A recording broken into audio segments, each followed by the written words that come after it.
오늘은 이제 11장과 12장 두 장에 대해서 함께 살펴보도록 할 건데요. 먼저 오늘 우리가 함께 읽은 이 본문은 너무나 잘 알고 있는 본문이죠. 1절 같은 경우는 아마 거의 암기도 하실 거예요. 그죠? 어떤 사람들의 경우에는 이거를 액자로 만들어서 걸어놓고 믿기만 하면 뭐든지 다 해낼 수 있어. 우리가 바라는 모든 소망하는 것들을 이룰 수 있어. 이렇게 생각하기도 하죠. 그리고 이 히브리서 11장 같은 경우에는 소위 믿음장이라고 불리면서 많은 사람들에게 사랑을 받았었던 장이기도 해요. 그런데요, 사실 이 본문은요, 그런 이야기를 하는 게 아니에요. 다들 짐작하셨겠죠? 제가 이런 얘기를 하는 건. 소위 믿음 만능주의라고 하는, 믿음만 있으면 뭐든지 다 해낼 수 있다라고 하는 것을 이야기하는 게 히브리서 11장이 절대로 아니에요. 이 11장 전체는요, 이 히브리서 전체의 흐름 안에서 읽혀져야 돼요. 그리고 앞장과 뒷장의 연결 부위와 연결해서 문맥 안에서 이해되어야 되는데, 우리가 그런 것들은 다 무시해버리고 그냥 11장 하나만 딱 떼어서 이해를 한다거나 아니면 1절만 딱 떼어가지고 우리가 이해를 하기 때문에 믿음 만능주의에 우리가 빠져버리게 되는 것입니다. 그래서요, 오늘 우리가 본문을 좀 차근차근히 살펴볼 텐데, 이 저자가 원래 말하려고 하던 의도, 그것이 무엇인가, 우리가 그것을 살펴봐야지만 진정한 본래의 의도를 우리가 파악할 수 있습니다. 이 본문은요, 여러분들이 생각하는 것과는 상당히 다른 결론을 가지고 있어요. 반전을 가지고 있어요. 과연 그 반전의 본문이 우리에게 말하려고 하는 것이 무엇인지 함께 살펴보도록 하겠습니다. 먼저 우리가 함께 읽은 1절에서 3절까지는요, 믿음의 기능에 대해서 이야기를 하고 있어요. 믿음의 정의가 아니고요, 믿음이 무엇이다, 이걸 말하는 게 아니라 우리가 믿음을 가진다면 어떤 일들을 이룰 수 있는가에 대한 기능에 대해서 이야기를 하는 거예요. 눈에 보이는 것이 세상이 다 그게 그냥 보이는 것이 그냥 있는 거 그대로가 아니다. 그냥 존재하는 것처럼 보이지만 믿음을 가진 우리는 다 알지 않냐. 그것을 하나님께서 만드셨다라는 것을. 우리는 그것을 어떤 지식으로 아는 것도 아니고 우리가 직접 목도해서 아는 것도 아니고 오직 믿음이라고 하는 하나의 도구로 그것을 우리는 알지 않느냐라고 말하면서 믿음이 그런 기능을 한다라고 이야기를 해요. 결국에 세상이라고 하는 것은 보이는 게 전부가 아니라는 이야기를 또 우리에게 전달해주고 있죠. 그 너머에 보이지 않는 하나님의 손길을 우리는 볼 수 있어야 된다. 그것이 믿음이다. 그것이 믿음이 기능하는 것이다. 라고 말하면서 그 뒤에는 이제 그런 믿음을 가진 선진들을 소개하는데 그 중에서 특히 아벨과 에녹에 대해서 소개를 하고 있어요. 그러면서 그들이 하나님이 계시다라는 것을 알았고 그 믿음으로 하나님을 기쁘게 하시는 자들이었다라는 이야기를 또한 전하고 있습니다. 그렇게 이야기를 하면서 결국에 그들이 얼마나 하나님을 향한 믿음을 온전하게 가지고 있었는가. 그래서 에녹 같은 경우에는 죽음을 당하지 않고 하나님에게로부터 부름을 받는 자가 되기도 했었죠. 그리고 또 그 이후에요, 계속해서 믿음의 선진들에 대한 이야기를 전하고 있습니다. 노아는 보이지 않는 미래의 일로 하나님의 말씀을 듣고 방주를 지었다.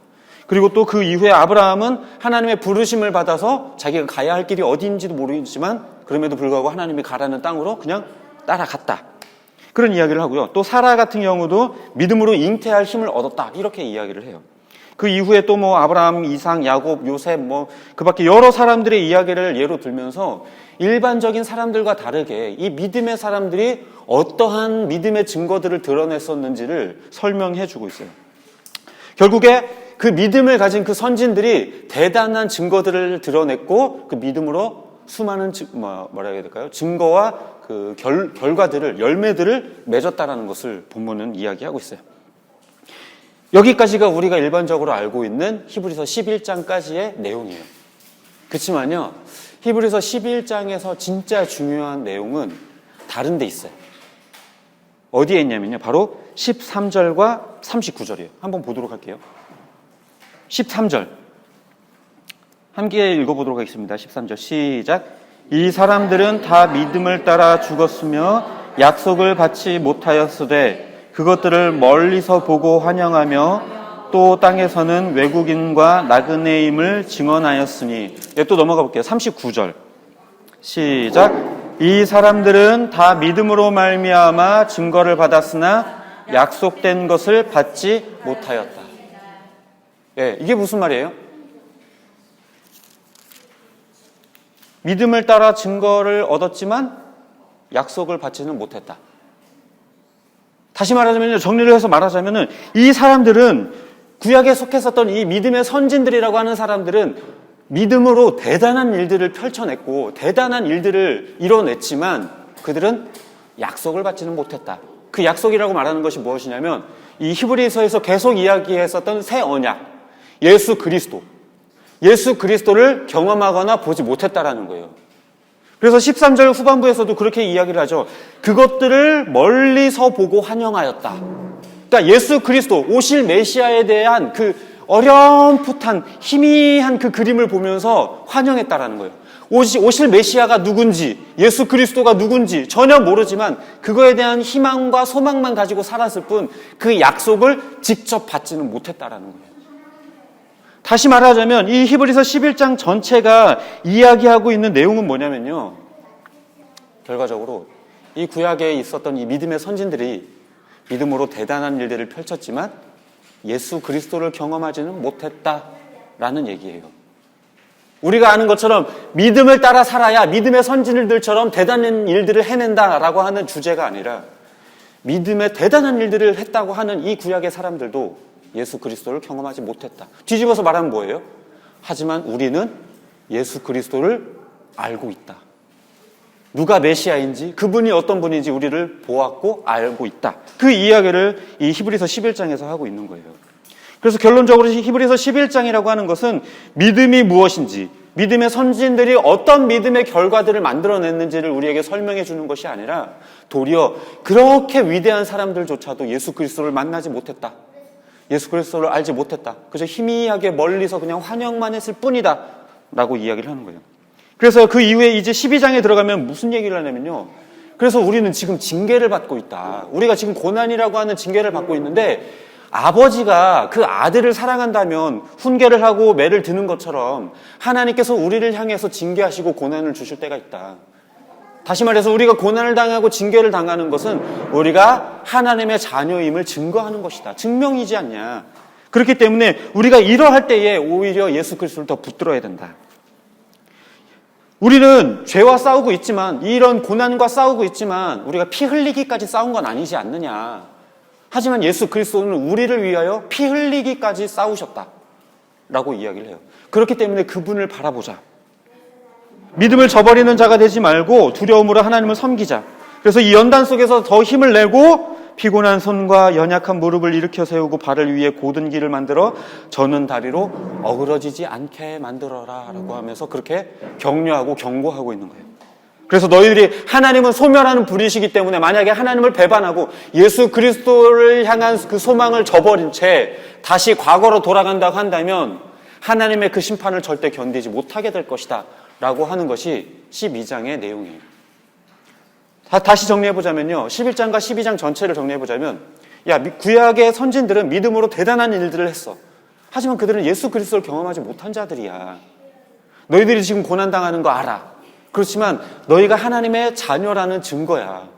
그러니까 이럴 때에 더 너희들이 무릎을 일으켜 세우고 팔을 더 굳건하게 만들고 일어나서 기도하고 하나님 붙들고 그렇게 살아야 돼. 만약에 너희가 지금 이 상황에서 버티지 못하고 뒤돌아선다면 하나님의 심판을 견디지 못할 거야. 이런 이야기를 11장, 12장에 걸쳐서 하고 있는 겁니다. 전에도 말씀드렸지만요. 물론 그렇다고 해서 정말 신앙인이 타락할 수 있다는 이야기를 12장에서 하고 있는 이야기는 아니에요. 원래는 없는 일을 가정함으로 인하여서 오히려 믿는 자의 이 배신이 만약에 있을 수 있다고 한다면 그 사람이 만약에 돌이켰다고 해보자. 다시 돌아올 수 있겠니? 절대 못 돌아와. 그럼 그 사람은 하나님의 심판을 피할 수가 없겠지. 이런 이야기를 하고 있는 거예요. 그러면요, 이쯤에서 이런 질문이 생길 수 있어요. 그렇다면 도대체 왜 유대인들은, 히브리인들은 왜 다시 유대교로 돌아가려고 했을까요? 왜 돌아가려고 했을까요? 예수 그리스도를 만난 감격도 경험했을 거고 구원의 기쁨도 경험했을 텐데 왜 다시 유대교로 돌아가려고 했을까요? 유대교는 율법을 막 지켜야 되고 해야 할 일도 많고 그런데 왜냐면요 이 유대인들은요 명확하게 이유를 알 수는 없겠지만 제가 생각하기에는 익숙함 때문이 아닐까라는 생각을 해요. 그들은 태어날 때부터요 유대교 문화 속에서 태어났고요 유대교적인 그 문화 가운데서 자라났고 배웠고 그렇게 살았어요. 뭐가 익숙할까요? 당연히 유대교 문화가 익숙하겠죠. 그리고 또요, 유대인으로서 유대교 문화권에서 산다라는 것이 훨씬 더 중요해요. 이 유대 사회에서는요, 유대교가 사회와 종교가 통합된 나라였기 때문에 유대교를 믿어야지만 어떻게 보면 사회 안에서도 인정받고 높은 위치에도 오를 수 있는 더 유리한 조건을 가질 수 있겠죠. 그렇기 때문에 그리스도를 믿는다라는 것은 어떻게 보면 당시에 그 로마의 핍박도 견뎌야만 했고, 그리고 자기들을 핍박하는 유대교의 핍박도 당해야만 했어요. 이 이중고를 겪어야만 했겠죠. 그러니 자신들에게 조금 더 익숙하고 조금 더 그리고 편하게 살 수 있는 유대교로 돌아가는 게 어쩌면 그들에게 훨씬 더 편하고 익숙했을 것입니다. 우리도 마찬가지예요. 저와 여러분들도요, 기독교 문화 안에서 태어나지 않았고 그렇게 자라지 않았어요. 물론 기독교 집안에서 태어난 사람들은 있겠죠. 하지만 그렇다고 해서 그 사람들이 온전한 기독교 문화 가운데서 가정교육을 받으면서 살았을까요? 그런 사람은 흔치 않아요. 정말 흔치 않아요. 대부분의 많은 사람들이 세상으로부터 영향을 받고 세상의 문화로부터 영향받으면서 그렇게 살았어요. 적당히 타협도 하고요. 적당히 거짓말도 하고 자기를 속이면서 그렇게 살아야 세상 가운데서 살아갈 수 있을 거라고 그렇게 배워가면서 살았습니다. 그래서 신앙의 문제와 세상의 문제가 부딪히게 되면 어떻게 될까요? 신앙으로 결정할까요? 아니요. 조금 더 익숙한 걸로 결정하게 되어져 있어요. 우리들에게 익숙한 방법대로, 이전에 해왔던 방식대로. 왜요? 안 해봤던 방식으로 해버리면 혹여나 실패할까봐, 잘못된 결론을 얻게 될까봐 익숙한 방식으로, 이건 내가 해봤으니까, 이건 내가 경험해봤으니까 이렇게 하면 되겠지라고 하는 생각이 우리 안에 남아있는 거죠. 한 번도 믿음으로 현실을 뛰어넘어 본 경험이 없기 때문에 믿음의 결정을 내리지 못하는 거예요. 만약에 30일간 왕 외에 그 어떤 누구에게도 기도하거나 절하면 안 된다라고 하는 것을 알았던 이 다니엘이 30일 동안 창문을 열고 기도하지 않고 그냥 몰래 골방에 숨어서 기도하거나 아니면 30일 동안 기도를 쉬었다면 어떻게 됐을까요? 어떻게 됐을까요? 불행해졌을까요? 아니요. 아마 아무 일도 일어나지 않았을 거예요. 자기를 음해하려고 했던 세력들이 그렇게 조서를 만들고 왕을 꾀어서 그런 조서를 만들었지만 그 30일만 잘 버티면 내가 이 30일 잘 버텨가지고 나를 음해하려는 놈들 가만히 두지 않겠어. 어차피 다니엘은 그냥 놔둬도 왕 다음에 2인자였어요. 어차피 2인자예요. 가만히 있어도. 아무것도 안 해도. 그러니까 30일만 잘 견뎌내면 그 이후에 자기를 음해하려던 자들을 다 끌어다가 수청시켜버릴 수도 있는 일이에요. 만약에 그랬다면 어떻게 됐을까요? 네? 어떻게 됐을까요? 다니엘이 순식간에 목이 날아갔을까요? 아니요. 아무 일도 없었을 거예요. 오히려 더 승승장구하고 자기의 그 지위를 이용해서 자기가 원하는 많은 것들을 자기의 것으로 만들었을 거예요. 그런데 우리가 아는 것처럼 다니엘은 어떻게 했나요?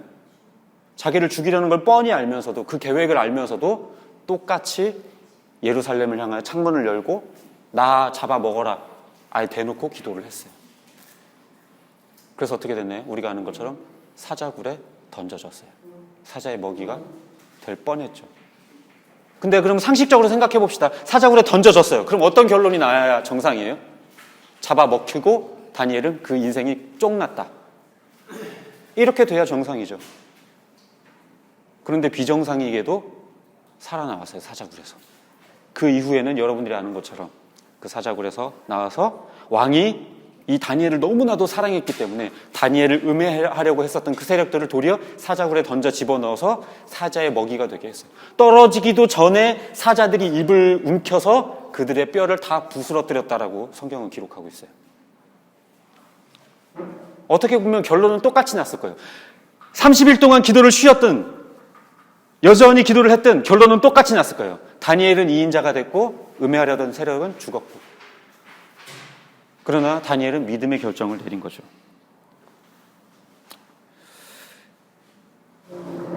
30일 동안 어쩌면 기도를 쉬었다면 훨씬 더 편하게 같은 결과를 얻었을 거예요.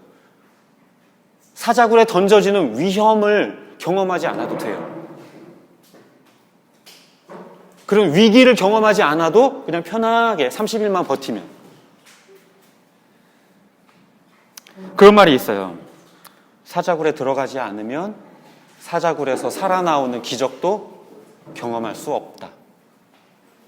바다 위에 발을 내딛지 않으면 바다 위를 걷는 기적도 경험할 수 없다.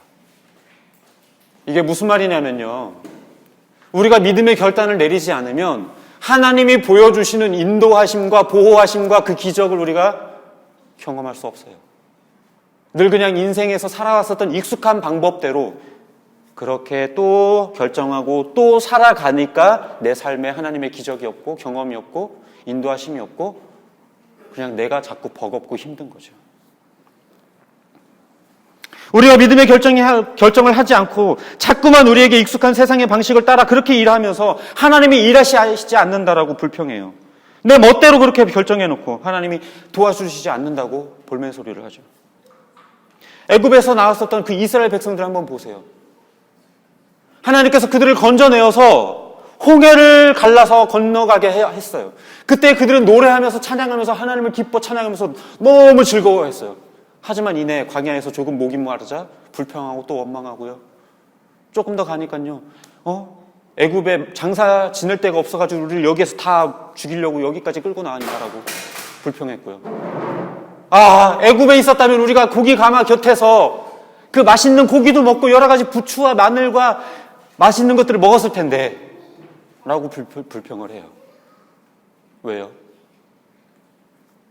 애굽에서의 삶이 익숙하니까.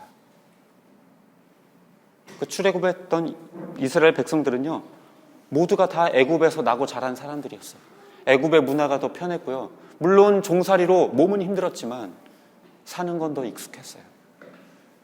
그러니까 하나님께서는 약속의 땅 가나안으로 너희들을 보내주겠다, 인도하겠다라고 말하는데도 불구하고 그 광야를 지나면서 계속해서 불평하고 계속해서 애굽을 그리워하고 애굽으로 돌아가려고 하는 그런 시도를 했던 거예요.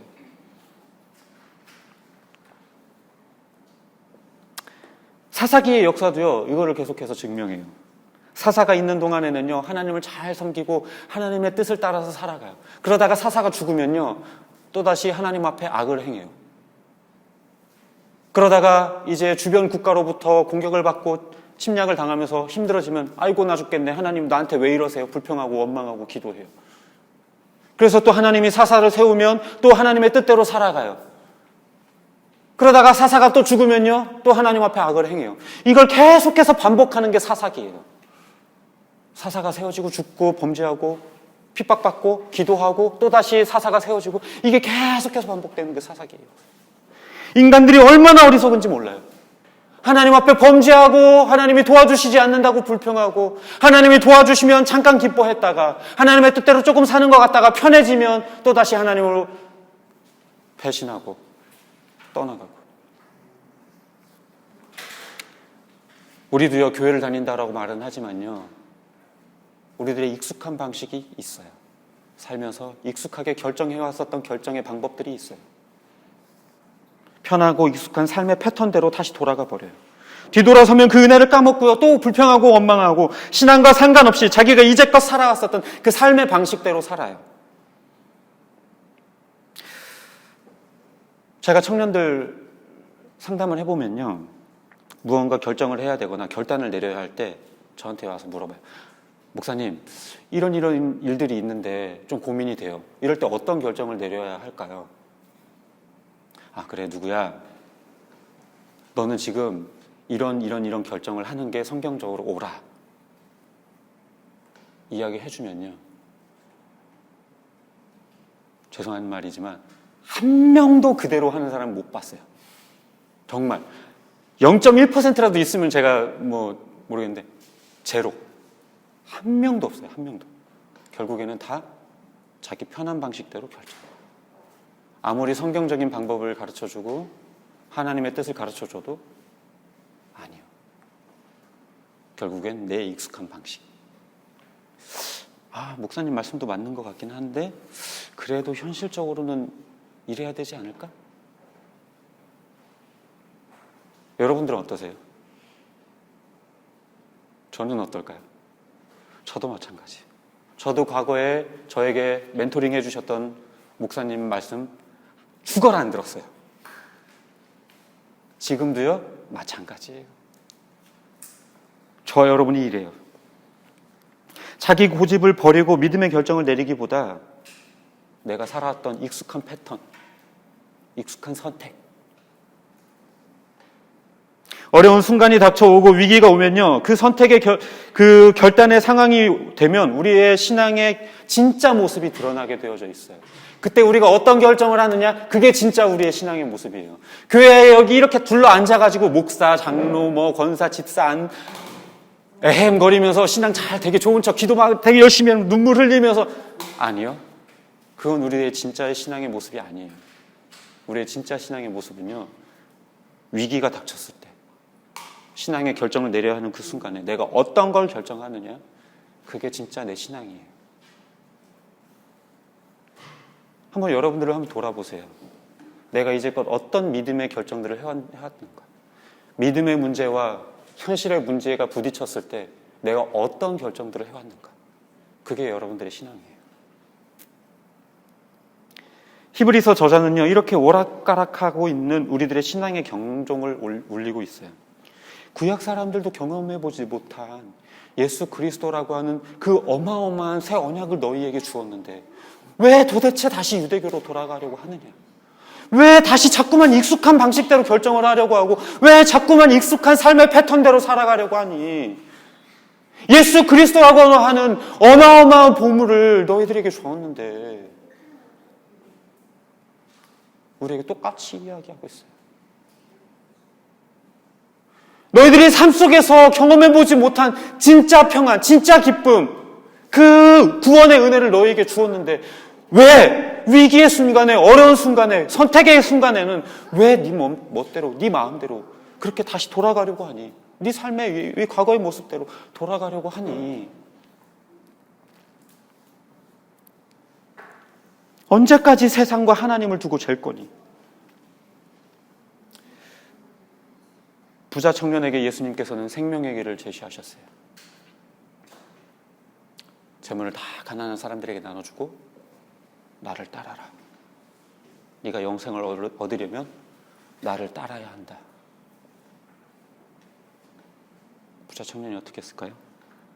잠시 고민했어요. 말씀이 너무 좋아요. 은혜를 받았어요.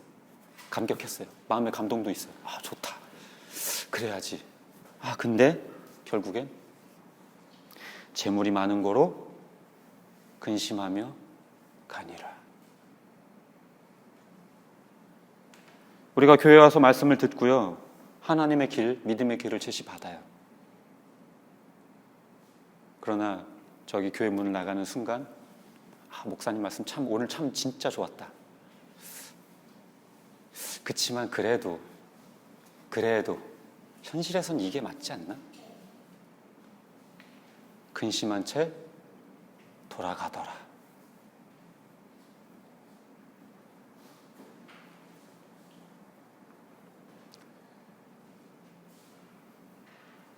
이게 저와 여러분의 모습이에요. 예수님을 믿는다고 말하지만 단 한 번도 믿음의 결단을 내려본 적 없고, 결정해야 되는 순간에, 결단의 순간에 믿음의 선택을 하기보단 익숙한 것, 내게 편한 것, 그냥 쉽게 얻을 수 있는 것. 바라기는요, 고난과 위기가 찾아올 때, 결단의 순간이 찾아올 때 부자 청년처럼 그냥 히브리인들처럼 앞뒤 손익 계산하다가 믿음의 결단을 포기하고 세상을 따라가지 않고 다니엘처럼, 베드로처럼 돌아가지 않고 믿음의 결단을 내리는 저와 여러분의 삶이 되기를 주님의 이름으로 축복합니다.